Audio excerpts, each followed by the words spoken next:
নিরামিষের দিনে এই রকম একটা সুস্বাদু বাটা ভাতের সাথে যদি খাওয়া হয় আর কিন্তু কিচ্ছু লাগবে না। ছোট্ট একটা রেসিপি, কিন্তু খেতে লাগে অসাধারণ। রেসিপিটা আপনারা খুব সহজেই বানাতে পারবেন। একবার হলেও এই বাটাটা বানিয়ে খেয়ে দেখুন, ভাতের সাথে কিন্তু আর কিচ্ছুই লাগবে না। খুবই হেলদি একটা রেসিপি, আর খুব কম তেলেই কিন্তু বাটাটাকে বানাতে পারবেন। যারা রান্না না জানেন তারাও কিন্তু এই বাটাটাকে বানাতে পারবেন। আসুন তাহলে দেখে নিই আমি বাটাটা কিভাবে বানিয়েছি। রেসিপিটি বানানোর জন্য 1 বাটি কালো আর সাদা তিল নিয়েছি। আপনারা ইচ্ছা করলে সাদা তিল দিয়েও রেসিপিটাকে বানাতে পারেন। আর কালো তিলটা দিলে তাহলে কালারটা একটু কালো হবে, কিন্তু খেতেও খুব ভালো লাগে। আর আধা বাটি পোস্তদানা নিয়েছি। তিলটা একটু বেশি দিবেন আর পোস্তদানাটা একটু কম দিবেন, তাহলেই রেসিপিটা খেতে কিন্তু খুব ভালো লাগবে। তিলটাকে এখন প্রথমে ভেজে নেব। তিলটা একটু ভাজা হয়ে যাওয়ার পর পোস্তদানাটা দিবেন, তাহলেই এটা তিলের ফ্লেভারটা খুব সুন্দর বেরোবে। 2 থেকে 3 মিনিটের মতো তিলটা যখন ভাজা হয়ে একটু হালকা ব্রাউন কালার চলে আসলো, তখনই আমি পোস্তদানাটা দিয়ে দিলাম। পোস্তদানাটা দিয়েও আরও 1-1.5 মিনিটের মতো ভাজতে হবে।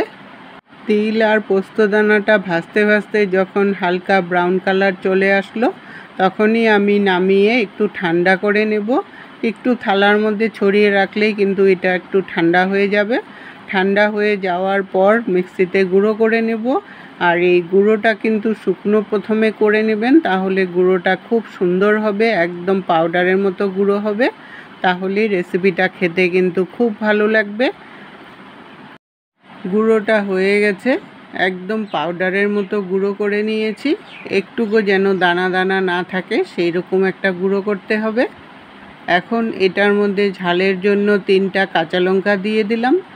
আর 1 ইঞ্চি আদাকে ছোট ছোট করে কেটে নিয়েছি, আদাটাকে দিয়ে দিলাম।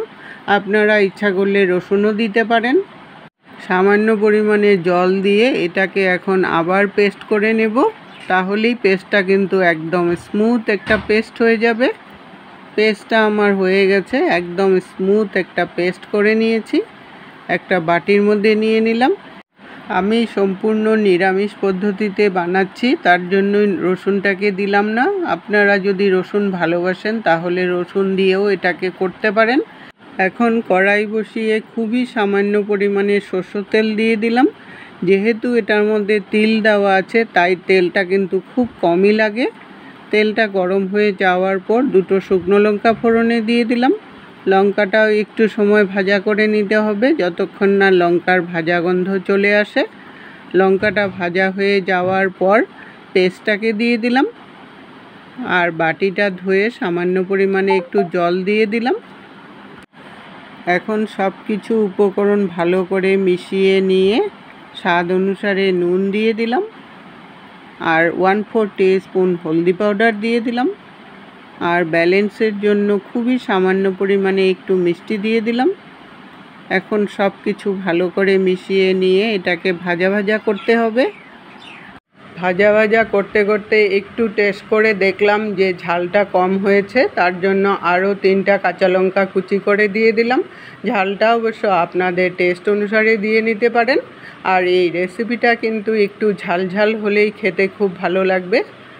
এখন সব কিছু আবার একটু ভাজা করে নিব। লঙ্কাটার কাঁচা গন্ধ যাওয়া পর্যন্ত এটাকে আর একটু ভাজা করতে হবে। ভাজা করতে করতে যখন দেখবেন কড়াই থেকে উঠে আসছে আর একদম শুকনো শুকনো হয়ে গেছে, তখনই আমার তিল পোস্ত বাটা একদম রেডি হয়ে গেল। রেসিপিটা আপনাদের কেমন লাগলো বন্ধুরা, কমেন্ট করে জানাবেন। এটা গরম গরম ভাতের সাথে খেয়ে দেখবেন, দারুণ লাগে কিন্তু। আপনারা বাড়িতে একবার হলেও রেসিপিটা ট্রাই করে দেখবেন। এতক্ষণ সঙ্গে থাকার জন্য আপনাদেরকে অসংখ্য ধন্যবাদ বন্ধুরা। আবার দেখা হবে নতুন রেসিপির সাথে। সুস্থ থাকুন, ভালো থাকুন।